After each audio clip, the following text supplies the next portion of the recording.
Bismillahirrahmanirrahim. Allahumma salli wa sallim ala Sayyidina Muhammad wa ala alihi wa sahbihi ajma'in. Kita akan membahas tentang surat An-Nisa ayat 34, yaitu tentang Ar-rijalu qawwamuna 'alan nisa. Bagaimanakah makna yang sebenarnya? Karena kita lihat di lapangan sekarang, itu banyak laki-laki yang senantiasa menggunakan ungkapan tersebut. Senantiasa menggunakan kata dalam ayat tersebut. Ketika dia memperlakukan istrinya semena-mena. Ketika dia memperlakukan para wanita semena-mena. Maka ketika itu dia mengatakan, Ar-rijalu qawwamu 'alan nisa. Lelaki itu adalah pemimpin. Lelaki itu adalah penguasa kepada perempuan. Apakah makna ar-rijalu qawwamu 'alan nisa yang sering kali kita dengar, kita lihat daripada mulut-mulut mereka adalah sama seperti yang dimaksud dalam Al-Quran? Nah, inilah pembahasan. Qala Allah Ta'ala, A'udzu billahi minasyaitonir rajim.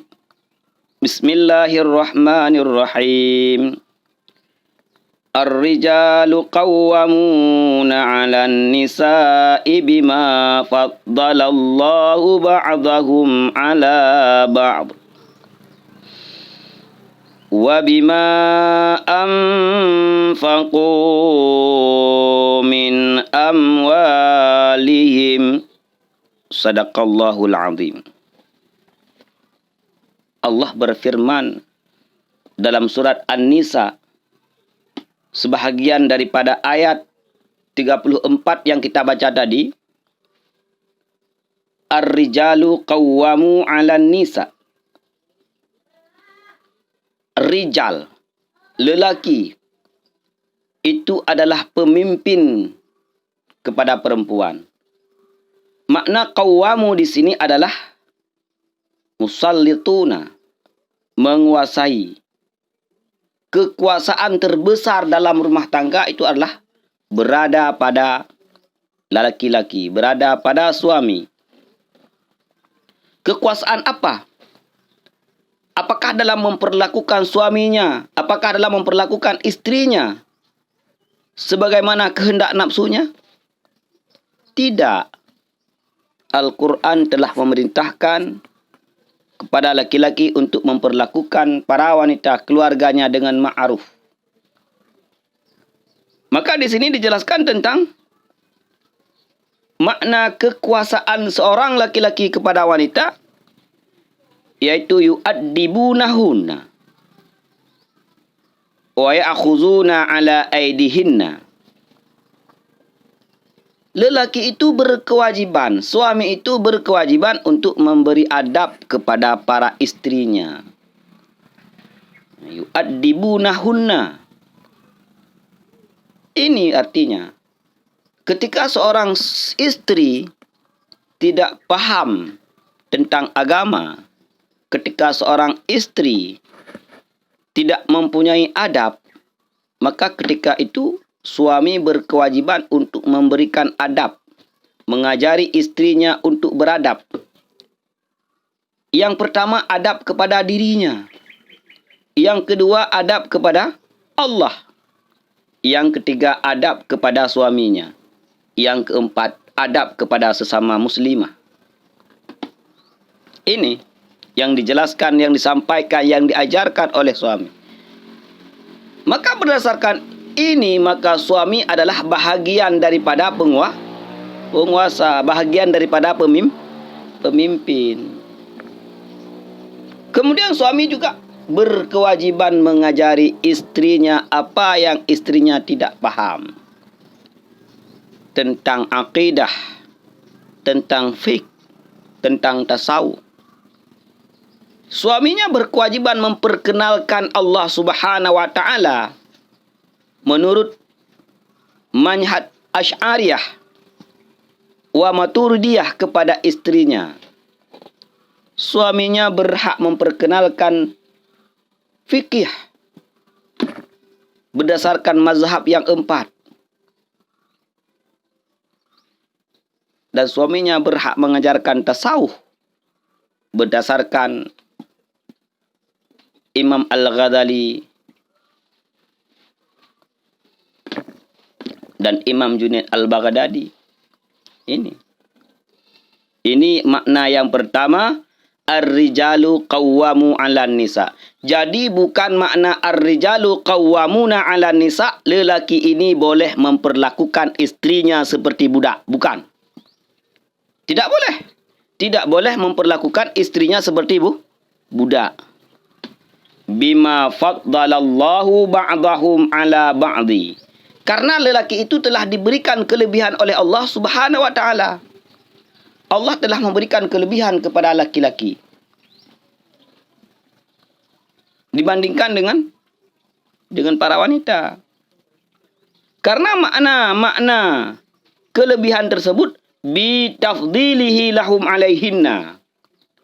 Lelaki diberi kelebihan oleh Allah Subhanahu wa taala dibandingkan kepada wanita atas beberapa sebab, beberapa bentuk. Bil ilmi, dengan ilmu.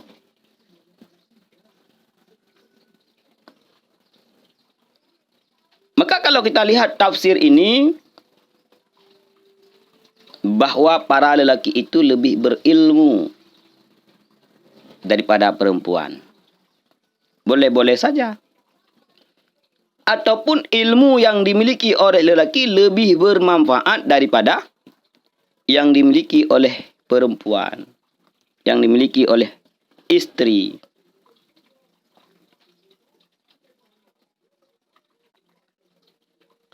Seorang lelaki, seorang suami ketika dia telah memiliki ilmu, maka ilmu tersebut bisa disampaikan kepada orang lain daripada mimbar-mimbar dakwah, majlis-majlis ta'lim, menjadi pengajar di sana dan di sini dan sebagainya. Tapi seorang istri ketika dia memiliki ilmu, dia batasan ruang lingkupnya kecil, yaitu dalam rumahnya, untuk anak-anaknya. Nah ini. Maka ilmu yang pertama Allah lebihkan kepada laki-laki. Baik min haisu zatil ilmi, ataupun min haisu manfaat ilmu bagi kemaslahatan umat.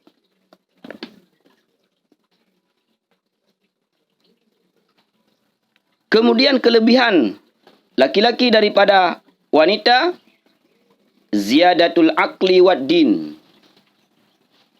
Lebih dalam akal. Maka para lelaki itu lebih bijak dia dalam memikirkan. Para wanita lebih lembut, tetapi sangat sensitif. Lelaki lebih bijak. Maka pemimpin itu harus lelaki. Kepala keluarga itu harus laki-laki. Coba lihat, bandingkan. Baca di media-media. Buat persentase berapa banyak laki-laki yang bunuh diri. Dan berapa banyak wanita yang bunuh diri. Ini disebabkan apa? Sedikitnya naksul akli, kurang akal. Maka kalau persentasenya yang keluar bahwa banyak wanita yang membunuh diri, itu membuktikan yang bahwa akalnya perempuan itu lebih rendah daripada akalnya lelaki. Ini. Kemudian kelebihan yang dimiliki oleh lelaki, wilayah, menjadi wali. Wanita itu tidak bisa menjadi wali. Baik itu wilayatul nasab, wali nasab ataupun wali qadhi.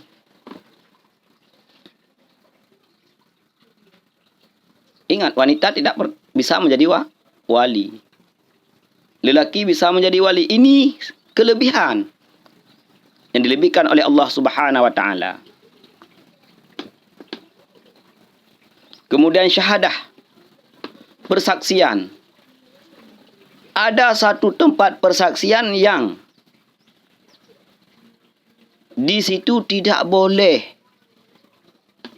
digunakan, disaksikan oleh wanita. saksi pernikahan, akad nikah, itu harus dua orang lelaki yang adil, tidak boleh digantikan oleh wanita. Ini membuktikan bahawa lelaki itu diberikan kelebihan oleh Allah Subhanahu wa taala dibandingkan para wanita.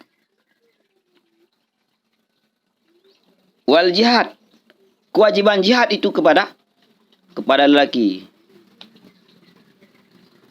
Memerangi kafir harbi yang telah mengganggu orang Islam.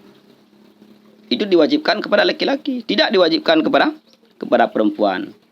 Jumat, laki-laki itu adalah salah satu syarat untuk iqamatil Jumat, bahkan sah salatnya Jumat.